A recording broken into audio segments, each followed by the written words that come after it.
Morning all. I have at long last given up on the cantaloupe. I was sick to death of all of the bloomin' melons just dropping off. So, melon's gone. But the cucumber melon is going berserk.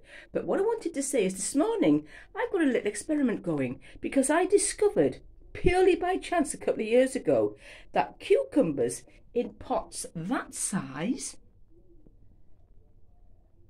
did very, very well indeed. Now, I only planted that one maybe a fortnight ago, and it's already full of little flowers and things. You can't see them, but it's actually full.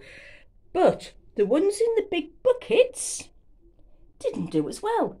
Don't get me wrong, I've had cucumbers off them. I've had good cucumbers off them. But it was only the other day I was thinking, do you know what? I had better cucumbers in the smaller pot. So instead of me potting that one on, I'm leaving it and I'm going to see if cucumbers grown in that smaller pot. I can't remember what the measurements are, but it's not vast. About half the size, even less of a bucket.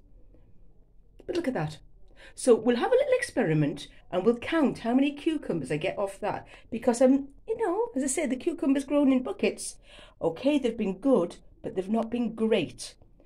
One thing I will grow again is the crystal lemons. I grew these the other year. These have been absolutely fabulous and they're a lovely, lovely sweet cucumber. And one is plenty for one person.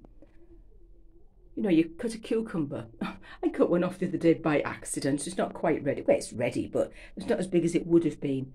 So we've got cucumbers coming out of our ears at the moment. And the cucumber melons, oh my goodness, it's absolutely full of tiny little cucumber melons. Can you see? There, look.